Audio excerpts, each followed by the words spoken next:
On the morning of April the 9th, 1682, René Robert Cavelier de La Salle sees a miraculous sight. For more than a dozen years, he has dreamed of this day.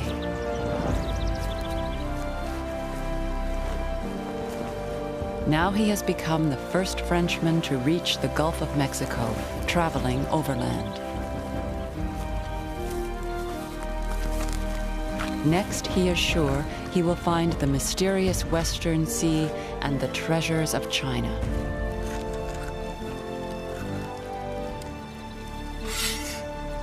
I do now take, in the name of His Majesty, possession of this country of Louisiana, from the mouth of the great river called Ohio, as also along the river Mississippi, and rivers which discharge themselves therein.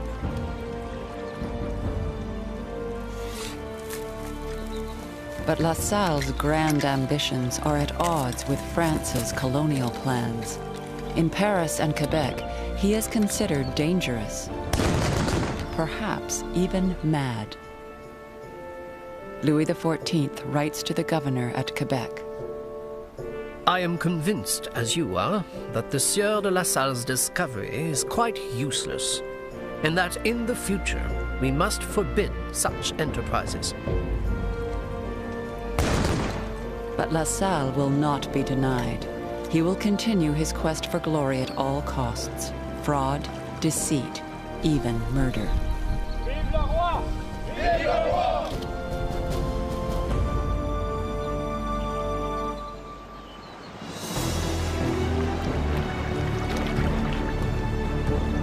It seems an impossible task. A few hundred young men of New France setting out to claim an entire continent. But with courage, determination, and sometimes folly, they learn to make their way down rivers and through the dark forests of the New World. The Canadians learn to build alliances with powerful Indian nations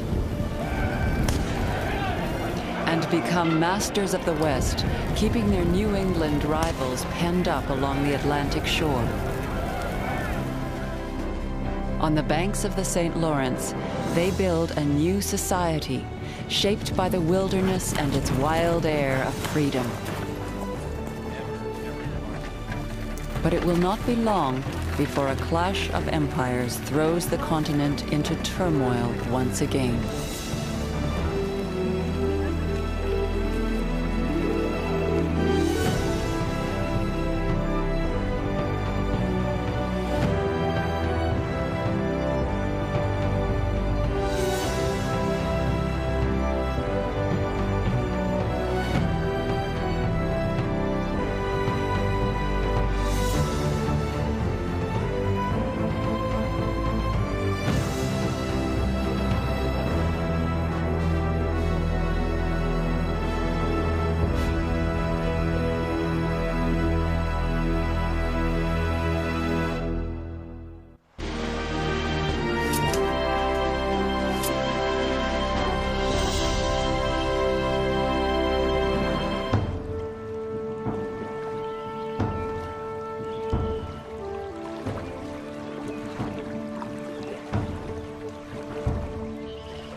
In the years after 1670, hundreds of young Frenchmen set off on a great adventure.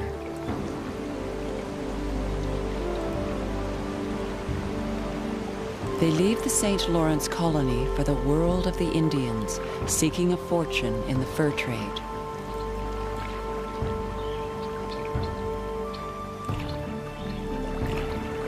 For these young men, the freedom of the upper country is irresistible.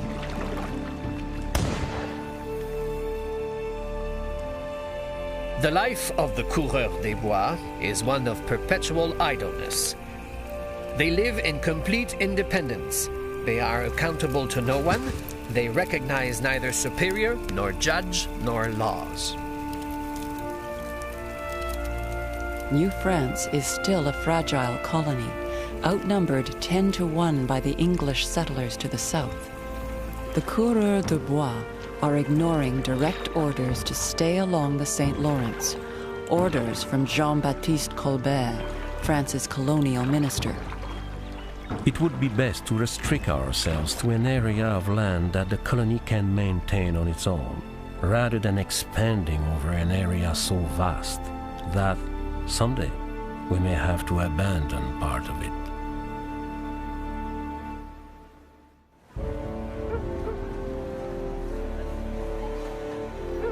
Colbert has reason to be worried.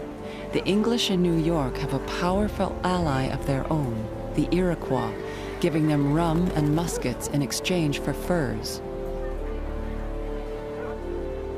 Albany is now an important trading post, competing with Montreal and Quebec. France now sends the colony a new governor, Louis Buade, Comte de Frontenac. His orders are to consolidate the St. Lawrence settlement.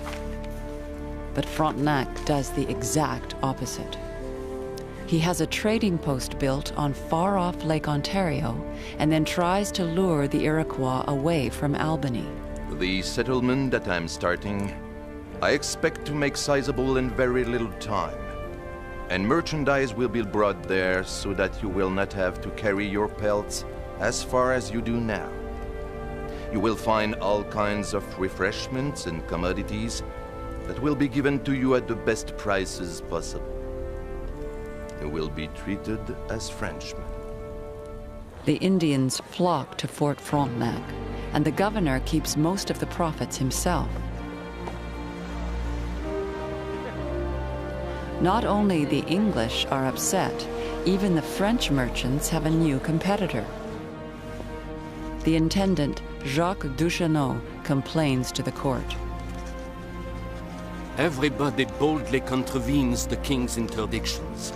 I have enacted ordinance against the coureurs des bois, against the merchants who furnish them with goods. All of that has been in vain, as several of the most considerable families in this country are involved, and the governor lets them go on and even shares in their profits. One of Frontenac's closest associates is René Robert Cavelier de La Salle, the son of a wealthy family from Rouen. La Salle comes to New France in his 20s after leaving the Jesuit order because, he said, of his moral frailties. Together, he and Frontenac defy their church and their king. The fur trade is based on giving the Indians the commodities they most desire.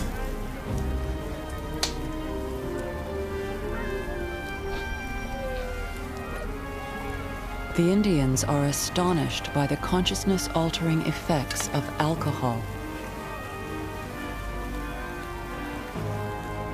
And French traders are only too willing to provide it.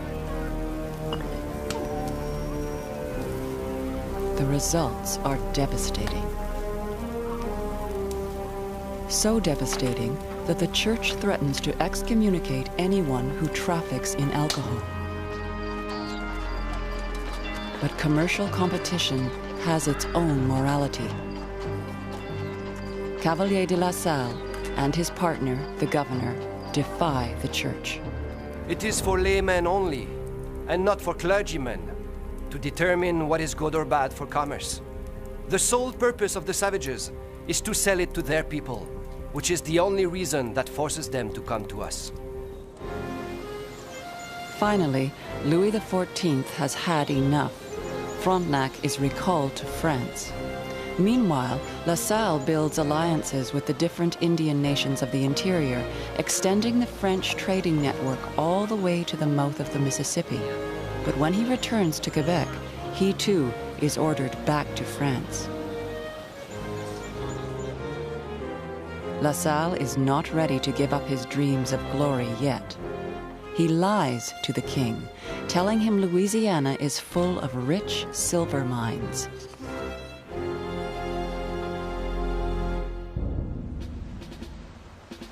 He falsifies his maps, showing the mouth of the Mississippi much farther west than its actual location. He argues that this is an ideal place from which to attack the Spanish in New Mexico. The deception succeeds. The king names La Salle commandant of all the territory he has claimed and puts him in charge of 320 men and 4 ships. But many of the officers don't trust La Salle. There are very few who do not believe he is crazy. I have spoken of it to people who have known him for 20 years. Everyone says that he has always been something of a visionary.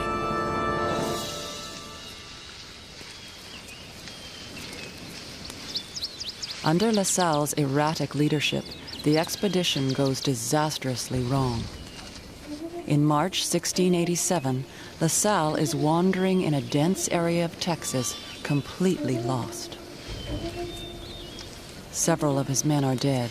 The rest are exhausted.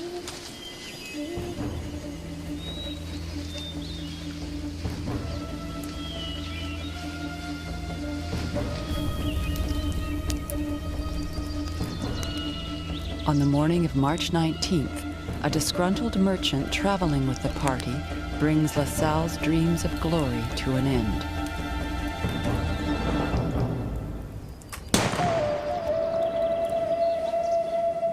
Henri Joutel was La Salle's friend and right-hand man. Cavelier de La Salle had the mind and the talent to succeed. His courage, his boundless capacity for work, which allowed him to overcome all obstacles, would have brought him a glorious triumph in the end, had it not been that all these qualities were matched by an imperious manner and a harshness towards his subordinates, which brought him their implacable hatred and was the cause of his death. In less than 20 years, La Salle and others, Joliet, Nicolas Perrault, Duluth, have reached far into the interior. New France's Indian alliances have made it the master of half a continent. But the English, like Thomas Dongan, the governor of New York, have expansion plans of their own. 'Tis a hard thing that all countries a Frenchman walks over in America must belong to Canada.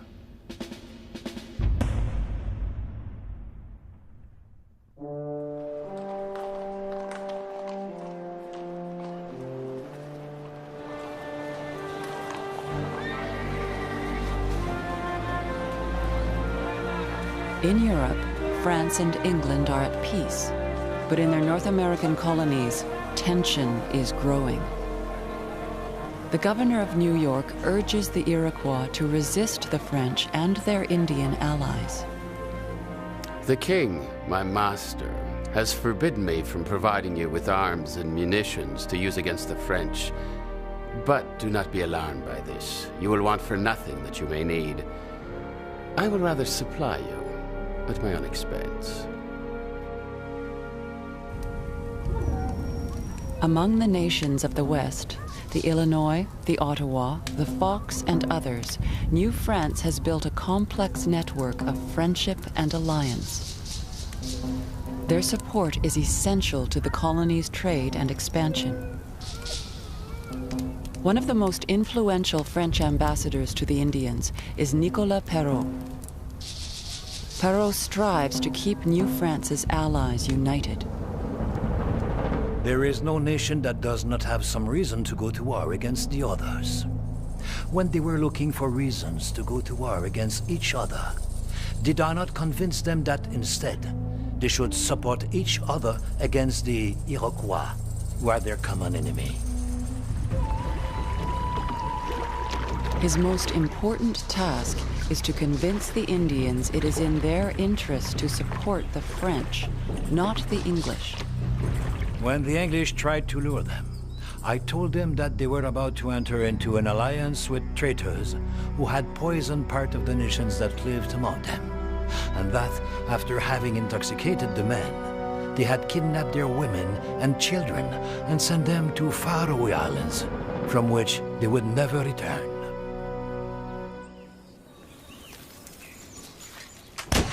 But Frontenac's adventurism has upset the delicate balance, leaving New France too weak to defend its allies. The Iroquois take advantage, sowing terror among the nations of the West.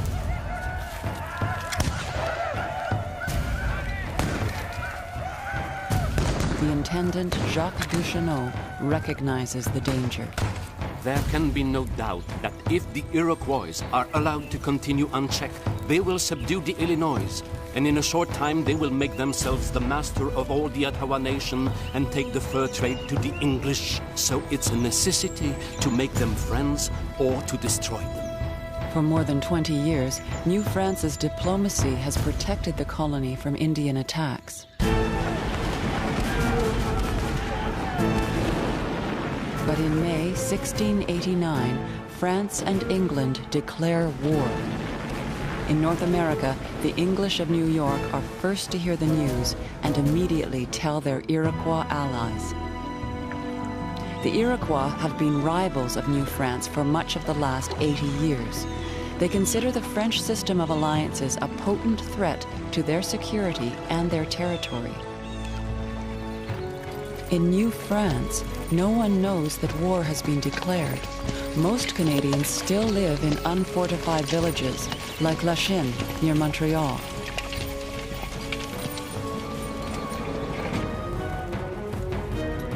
August 5th, 1689.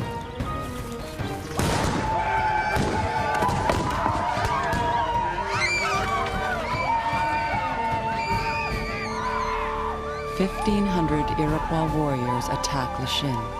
24 settlers are killed, most of the houses destroyed, more than 70 people taken prisoner."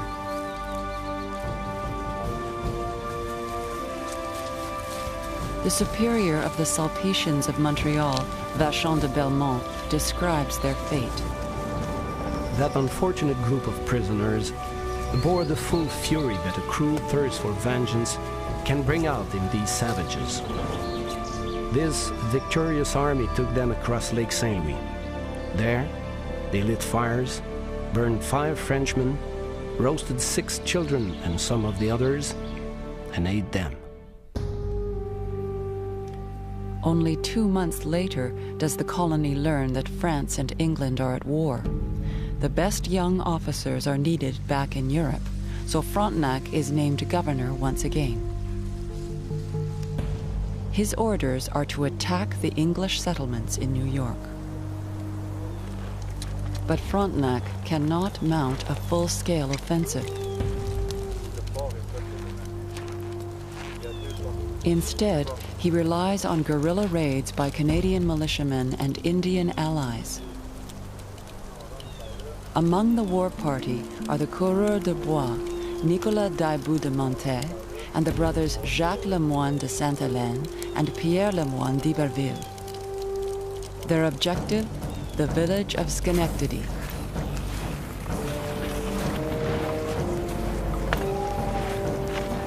A force of 200 in all, half French, half Indian.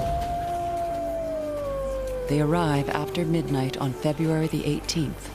There is no guard, and one of the gates has been left unlocked.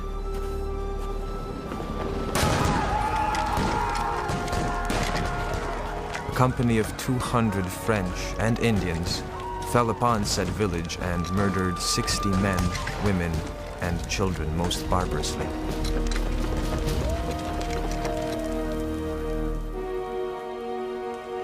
The dead of La Chine are avenged.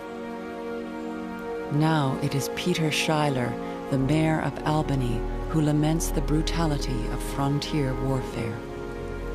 The cruelties committed at said place no pen can write nor tongue express. The women being with child, ripped up, and the children alive thrown into the flames, and their heads dashed in pieces against the doors and windows.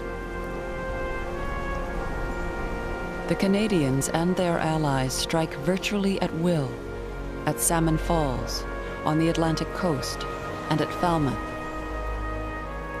The English colonies are terrified. It is time for a new strategy, a frontal assault.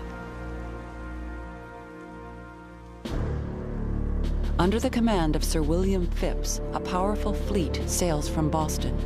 First, it destroys Port Royal in Acadia. Then, on October the 16th, all 34 ships appear before Quebec. For the second time in its short history, Quebec is under siege. The next day, Phips sends an emissary to demand that Quebec and the whole colony surrender. Frontenac is given 1 hour to capitulate. I have no reply to make to your general, other than from the mouths of my cannons and muskets. Let him know that this is no way to summon a man such as myself.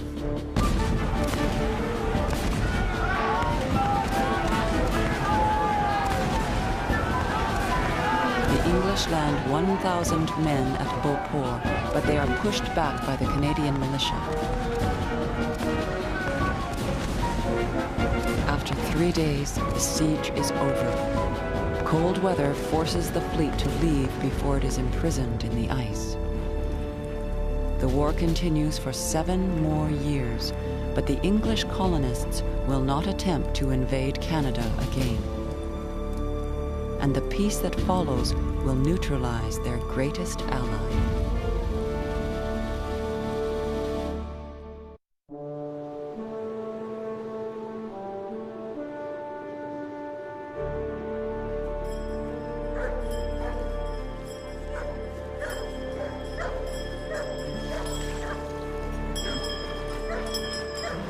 At the beginning of the 18th century, New France is facing hard times.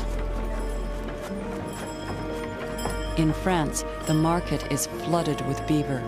The merchants of New France are going bankrupt. The western trading posts are closed. The furs rot in the warehouses.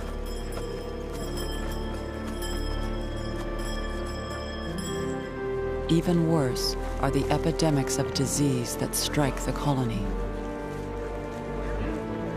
Influenza, smallpox. In some years, sickness carries off almost 10% of the population.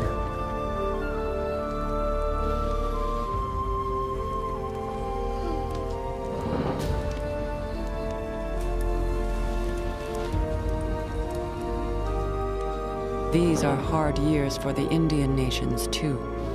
All the tribes are weak, decimated by European disease and decades of warfare. The time is right for a radical change of course. In the summer of 1701, more than 1,000 Indians gather near Montreal. They come from the Mississippi Valley, the Great Lakes, and Acadia. The Iroquois are here too.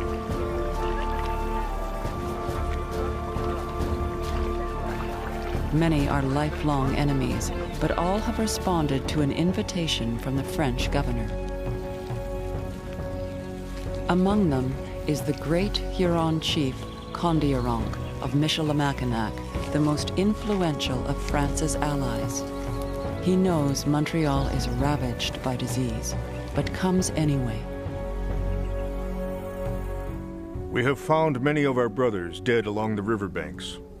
We heard rumors that there was much sickness at Montreal. All of these bodies, half eaten by birds that we saw at every turn, were convincing proof. Yet we made ourselves a bridge of these bodies and walked over it with great determination.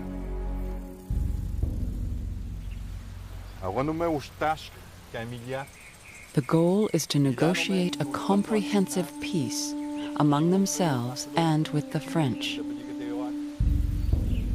For Governor Hector de Cavelier, it's the culmination of 20 years of diplomacy.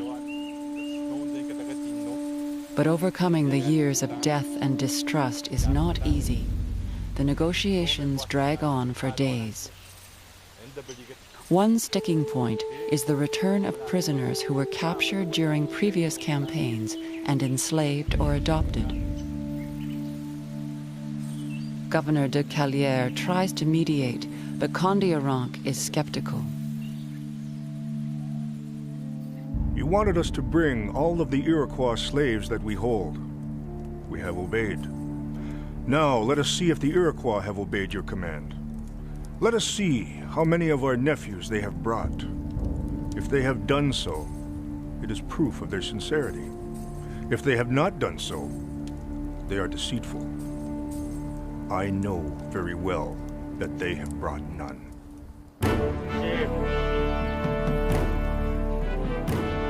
Condillac also believes the bloodshed must end, one way or another.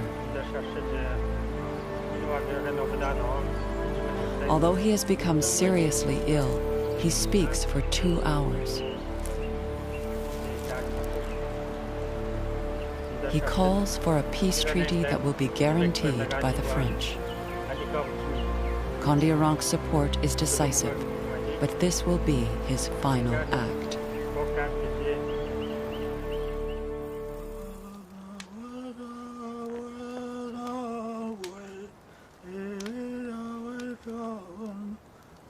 That night, Condillac dies, struck down by influenza.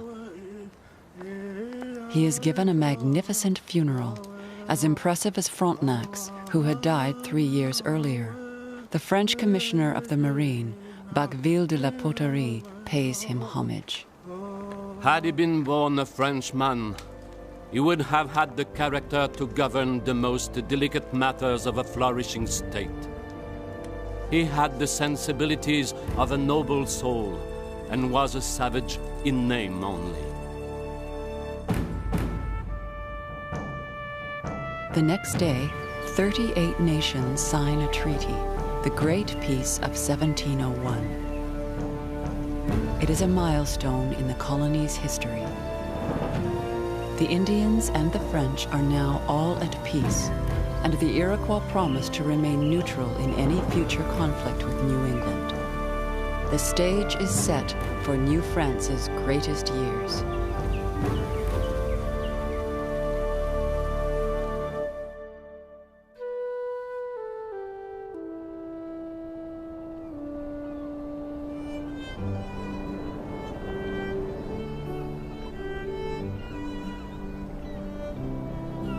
In the summer of 1749, the Swedish naturalist Père Kam visits the valley of the St. Lawrence and is enchanted by what he sees.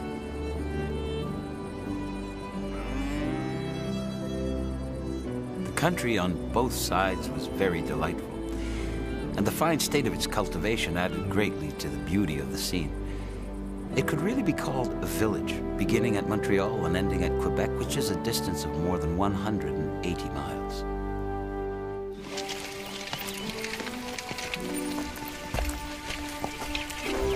Most of the inhabitants live on seigneuries, large farms along the river. For 35 years now, no enemy has attacked the St. Lawrence Valley. The population is steadily growing and life is comfortable. Many sons of the pioneers have become large landowners. On the colony's first highway, the King's Road, it takes 4 days to travel from Quebec to Montreal.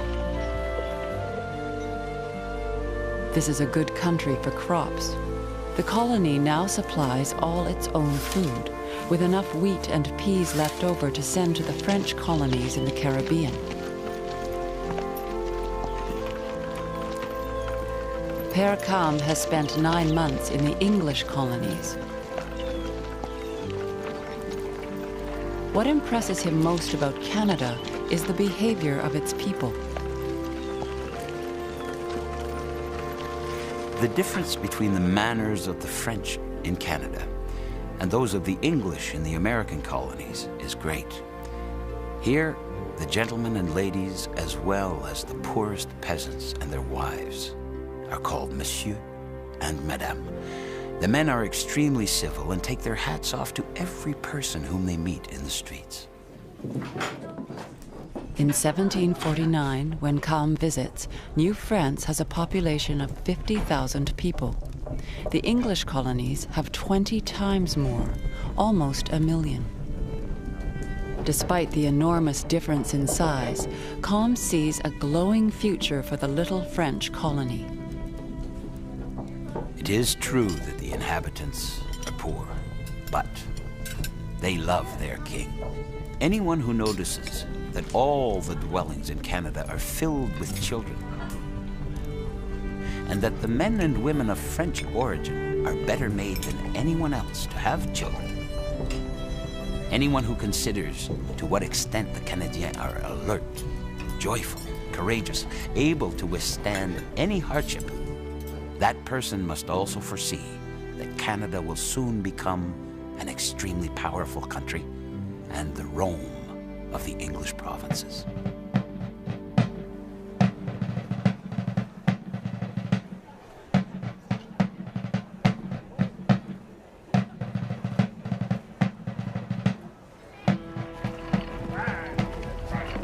But other visitors, like the French Jesuit Pierre-François Xavier de Charlevoix, are less impressed.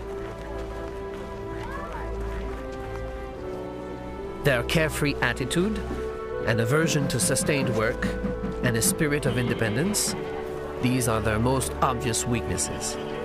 It is as though the air one breathes in this vast continent contributes to them. But their contact with the natural inhabitants is more than enough to shape this character. The Jesuits have had a college in Quebec since 1635, where the same curriculum is taught as in France. But the young Canadians prefer a more practical education. Many are convinced that they are not suited to the sciences that require considerable diligence and sustained study. But no one can deny their rare genius for the mechanical arts. They almost need no teacher to excel, and every day we see some of them succeed in every trade without even an apprenticeship.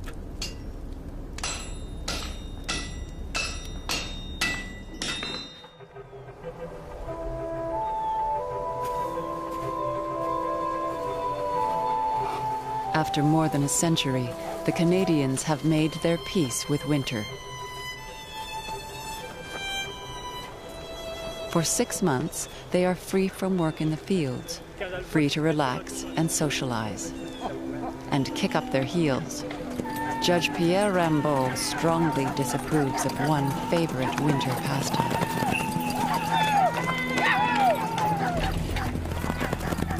In the city of Montreal, all those, even the officers, who have a carriage or team of horses, take pride in galloping at full speed through the streets.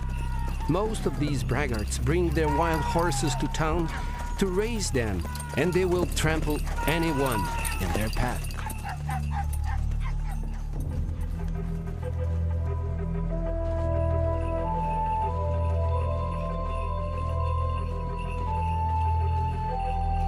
But not all the Canadians love winter.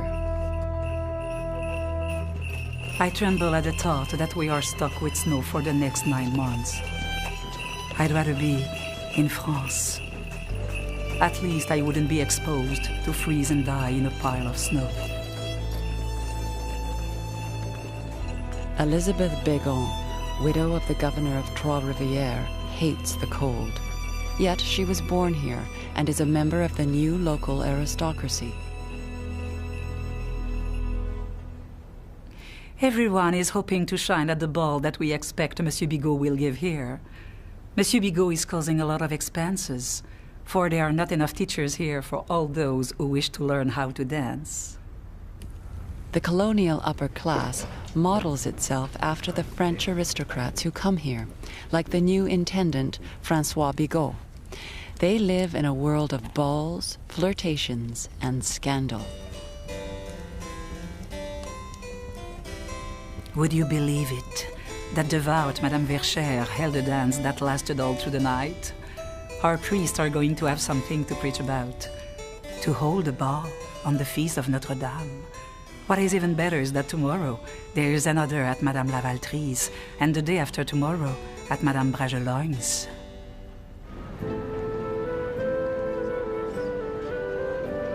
In 1750, Elizabeth Bégon's wish comes true. She moves to France, free at last of the Canadian winter she so detests. But she is soon disappointed. In France, I believed that with money, one could have anything one wanted. But in truth, I find that things here are better than in Canada, only in December, January, and February. Everything else is worse.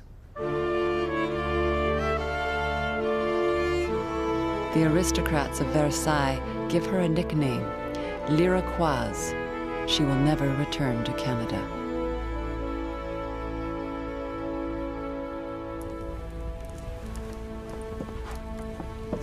"1749 was a good year for the people of New France. But far away, great forces are being set in motion, forces that will shatter their lives.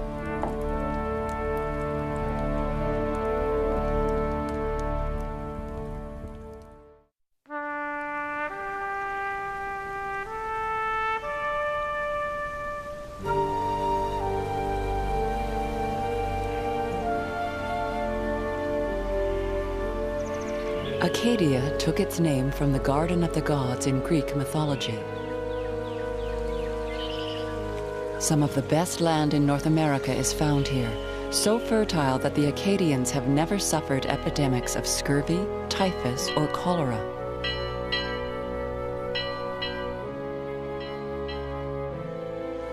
But they live on a continental fault line, caught on the colonial frontier where two great empires meet. Acadia has been handed back and forth between France and England at least 6 times. The treaties give it 2 names at once, Acadia or Nova Scotia. In 1713, France finally gives up Acadia to the English for good. 2,000 French subjects, peaceable farmers, live here.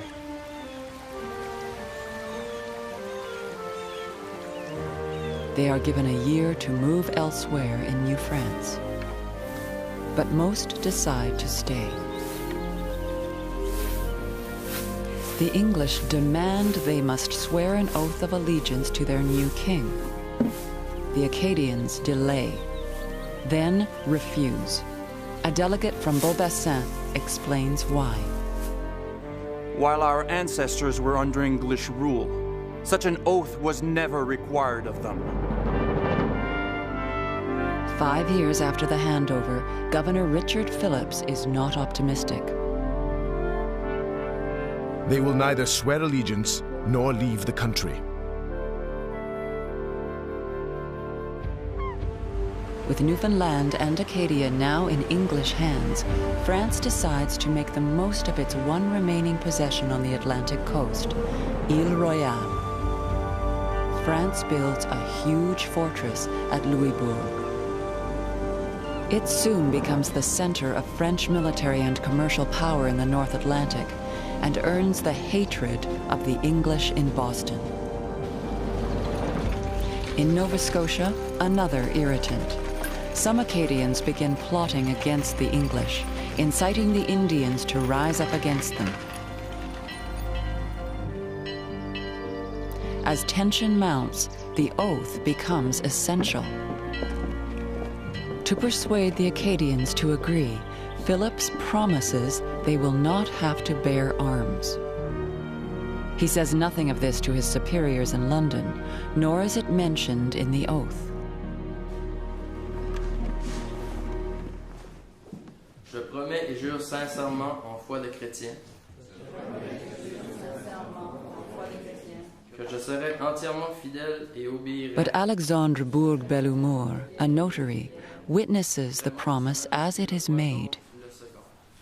We certify that His Excellency Sir Richard Phillips has promised the inhabitants of the Minas Basin that they are exempted from the duty of bearing arms and waging war against the French and the savages, and that the said French have agreed and promised never to bear arms against the English crown.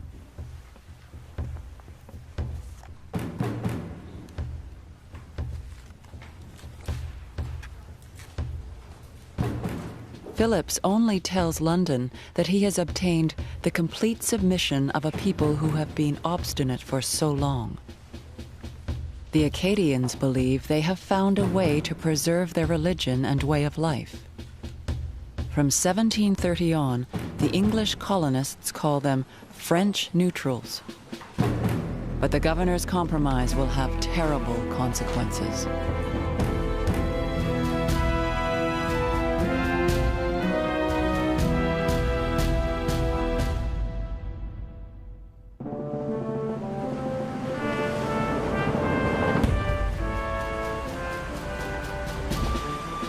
A wind of hatred is blowing through North America, and by 1755, Acadia is in the eye of the storm.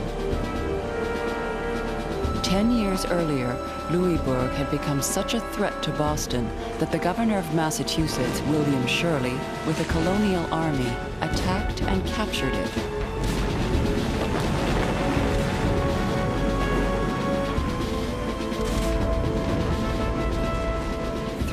Later, Shirley is enraged to learn that Louisbourg will be given back to France. The Acadians become the target of his fury. The province of Nova Scotia will never be out of danger as long as the Acadians are tolerated there. If I had an army, I would lead it to Minas and Grand Pre. I would break the dikes again. I would lay waste the whole country. I would drown this brood of vipers. In 1749, the English built their own fortress, Halifax, on Chebucto Bay. A clash is inevitable. The New York Gazette's correspondent in Halifax writes that the Acadians must go. We are now upon a great and noble scheme of sending the neutral French out of this province, who have always been secret enemies. If we effect their expulsion, it will be one of the greatest things that ever the English did in America. For by all accounts, that part of the country they possess is as good a land as any in the world. We could get some good English farmers in their room. A new governor, Charles Lawrence, demands that the Acadians swear a new oath, this time with no reservations. But the Acadians refuse to renounce the promise made 25 years earlier. Our fathers, having taken for themselves and on our behalf an oath of allegiance which has since been approved many times in the name of the King. We will never commit the inconsistency of swearing an oath which, in any small way, alters the conditions and privileges which have been granted to us in the past by our fathers and our sovereigns. Lawrence makes his decision. On August the 11th, 1755, he writes to Lieutenant Colonel John Winslow, commander of a Massachusetts unit at Grand Pre. You must collect the inhabitants together in order to their being transported in the best manner in your power, either by stratagem or force, as circumstances may require. But, above all, I desire you would not pay the least attention to any remonstrance or memorial from any of the inhabitants. I therefore order all the inhabitants, both old men and young men, as well as all the lads of 10 years of age, to attend the church at Grand Pre on Friday the 5th instant at 3 o'clock in the afternoon.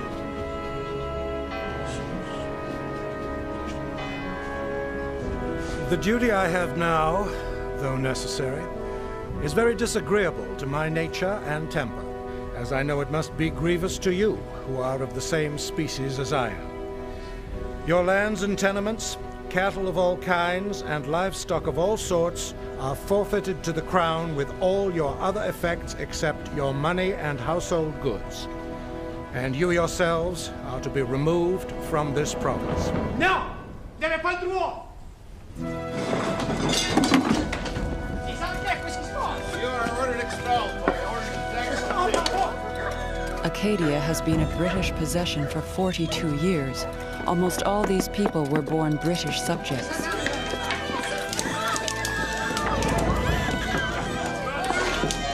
Gather your possessions. Be quick about it. Good enough. Go. John Thomas, a doctor with Winslow's troops, kept a meticulous journal during the autumn of 1755. September 2nd. Pleasant Day, Lieutenant John Endicott on shore with men to burn a village at a place called Petioja. September 18th. Very hard gale of wind, much rain and snow. Major Pribble returned with his party, having burned 200 houses and barns.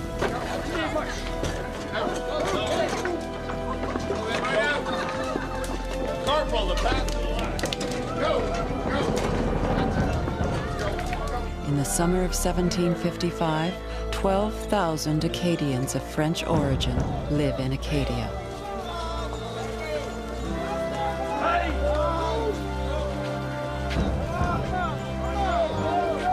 That year, 7,000 are expelled.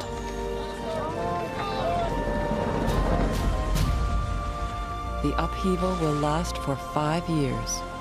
More than 10,000 Acadians will be sent into exile.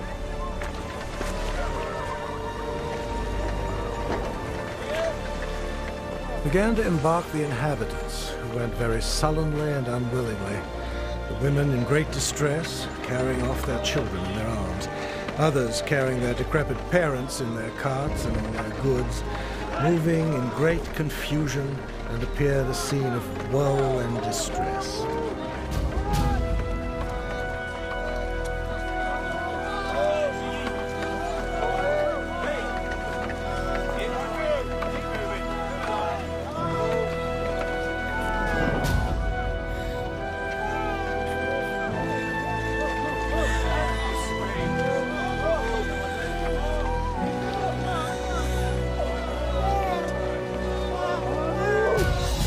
Most of the Acadians are deported to the American colonies, but they are not welcome there.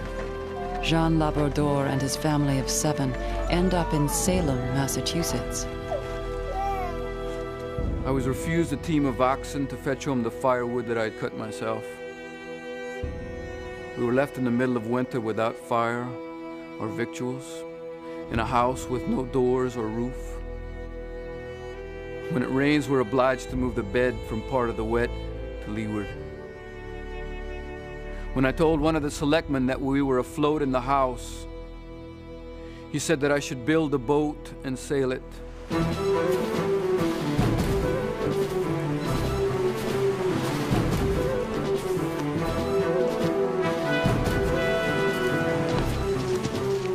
A third of the Acadians who were deported will die of typhoid, smallpox, or yellow fever.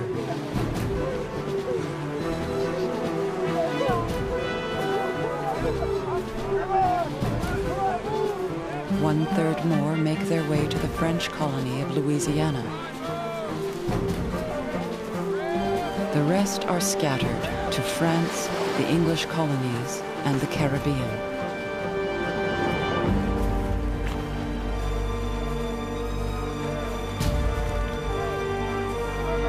When the deportation ends, only 165 French families remain in Acadia. And in 1756, the wind of war that blows over North America will become a hurricane.